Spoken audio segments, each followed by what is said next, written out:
Se Jesus morreu pela humanidade, o Daniel sofreu a prisão pelo povo brasileiro. Duas notícias com o mesmo alvo, a democracia e a liberdade de expressão. E uma terceira notícia, de novo o STF interfere na Anvisa, autoriza e dá aos governadores e prefeitos a autonomia de compra das vacinas. Mas quem se responsabilizará se algo der errado com os vacinados? O Lewandowski, que autorizou a compra das vacinas sem aval da Anvisa? Vamos lá. Você já ouviu falar em cicuta? Cicuta é o nome do veneno que o grande filósofo Sócrates, da Grécia Antiga, teve de tomar por criticar o Supremo Tribunal dos 30 tiranos. Cicuta é uma planta extremamente venenosa que se usava para fabricar um veneno mortal. Esse veneno ataca o sistema nervoso, provocando convulsões, dificuldades para respirar, paralisias e, finalmente, levando à morte. Mas veneno se combate com veneno e, portanto, com base na decisão, no veneno proferido pelo próprio Alexandre de Moraes contra o Daniel, o vereador mineiro do PRTB, Nicolas Ferreira, resgatou a entrevista que Ciro Gomes ameaça de dar fim ao presidente. O mesmo fim, da mesma forma como morreu Benito Mussolini na Itália. Decapitado. Esta é a ameaça dele. Além desta ameaça do Ciro Gomes, o vereador mineiro mostra o Twitter em que o deputado federal pelo PSOL do Rio de Janeiro, Marcelo Freixo, incita violência contra o Bolsonaro. Logo mais assistiremos o vídeo. O AI-11 do Supremo Tribunal forçou a Câmara a dar cicuta, o veneno para o deputado Daniel? Seria um grande ultraje comparar o deputado Daniel Silveira aos desafios feitos por Sócrates ao Estado ou aos falsos profetas.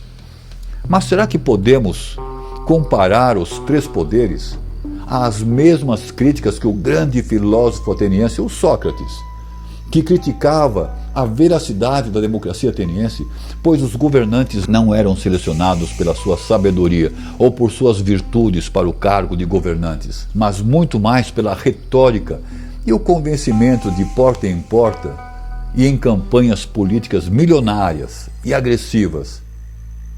Isso não se parece com os nossos políticos nos dias de hoje? Para a democracia, naquela época, o que interessava não era a verdade ou o governo popular, mas sim as relações públicas, de amigo dos amigos. Vamos meter o ferrão. É o único canal que mete o ferrão sem dó.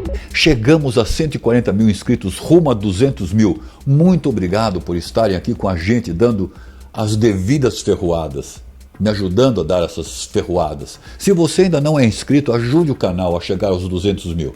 E agora, sem mais delongas, vamos assistir ao vídeo do vereador Nicolas Ferreira. Semana passada, o STF sedimentou o entendimento de que todo aquele que ofende a autoridade protegida pela Lei de Segurança Nacional deve ser enquadrado criminalmente. Mas não somente os ministros do STF possuem tal proteção, os presidentes da Câmara, do Senado e o presidente da República também. Portanto, eu elaborei aqui uma notícia crimes postulatória pedindo a prisão em flagrante do Ciro Ferreira Gomes, do Marcelo Freixo e do Marcelo Tamaro Yamaguchi Guedes. Ciro Ferreira Gomes, que incitou a violência contra o presidente da República, que pode ser visto nesse vídeo. É também dizer que se ele tentar um golpe no futuro ou a qualquer momento, nós daremos a ele o destino que teve Mussolini.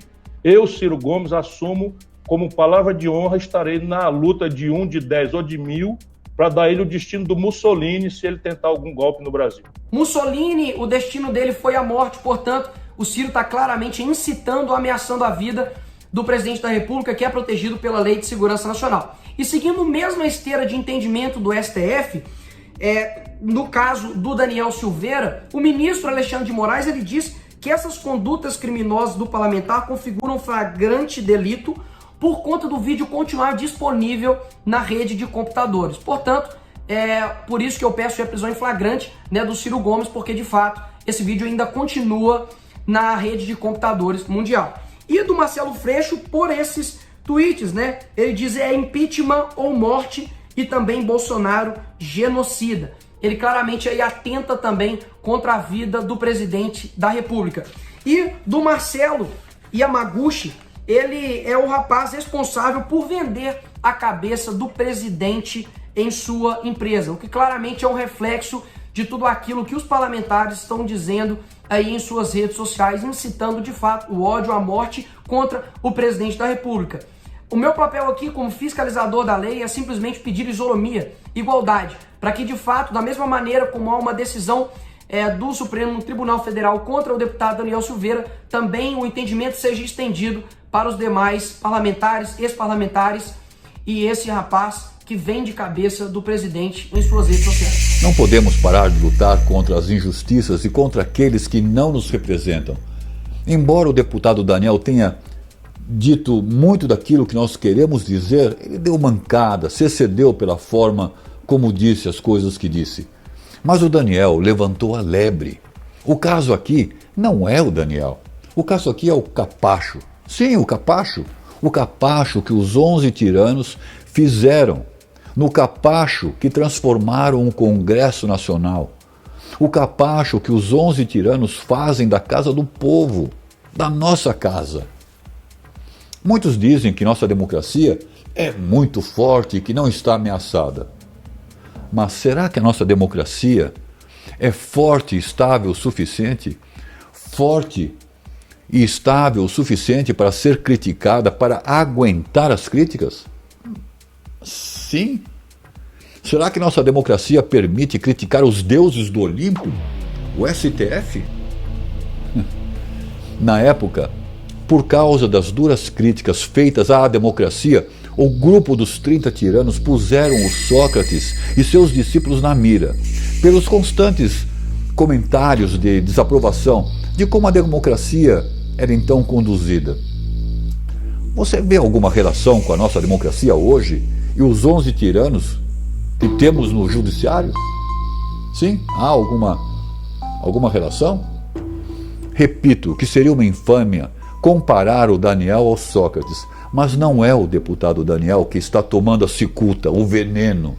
Somos nós, o povo, é que estamos sendo envenenados. A democracia é quando todos os cidadãos elegíveis votam e participam igualmente, diretamente ou através de representantes eleitos em projetos de desenvolvimento, na criação de leis, exercendo o poder de governo por representação e vontade do povo, por nossa vontade, que eles nos representam, por nossa vontade, nos representando. Mas é isso que acontece agora? Ou é algo bem parecido com o que acontecia na época de Sócrates? As interferências entre os três poderes, os políticos decidindo fazer o que é bom para eles, criando leis para se defenderem das próprias leis da Constituição e do Código Penal, criam análises absurdas para deturpar e iludir a Constituição e dar caminho e salvo-conduto a criminosos. E se fortalecem envenenando com ameaças políticas e sabe-se lá em que base outras ameaças são feitas ao Congresso Nacional. Eu acredito que somando toda a inteligência e sabedoria de todos os políticos do Congresso Nacional, incluindo todos os ministros somados, não chegariam à inteligência desse filósofo Sócrates, que viveu há 2.400 anos atrás. Infelizmente, o Congresso Nacional está sob o efeito do veneno e tomado pela ambição. Não adianta clamar por intervenção militar, isto não vai acontecer. As próprias Forças Armadas são contra isso, pois isso seria prejudicial à nossa democracia e ao nosso país. Mas sim temos de interferir. Nós é que temos de intervir, pacificamente, sem nenhum sinal de violência. Temos de ocupar pacificamente a Praça dos Três Poderes. Primeiro, que soltem o Daniel. Que soltem o Daniel Silveira. Não é da alçada do STF punir, e sim da Comissão de Ética julgar e repreender o deputado. Mas caso isso não aconteça, ou se é para ser assim, que o Daniel fique lá preso, então há de se dar ordem de prisão imediata, ao Ciro Gomes e ao Marcelo Freixo. Ordem de prisão deve ser decretada para eles. pau que dá em Chico tem que dar em Francisco, correto? Segundo, pedir pelo impeachment do Gilmar Mendes, para começar, pois ele é o controlador e o manipulador do STF. É ele quem dá as cartas. Terceiro, ocupar a Praça dos Três Poderes e a Avenida Paulista aos milhões de panelaços lá em Brasília e na Avenida Paulista. Isso basta para derrubar esses corruptos, não só corruptos do dinheiro, corruptos dos valores democráticos, garantidos por nossa já rasgada Constituição. Bora organizar a próxima manifestação. Zangão Blues. Ou isso, ou fiquem de 4 e não reclame. Zangão Blues.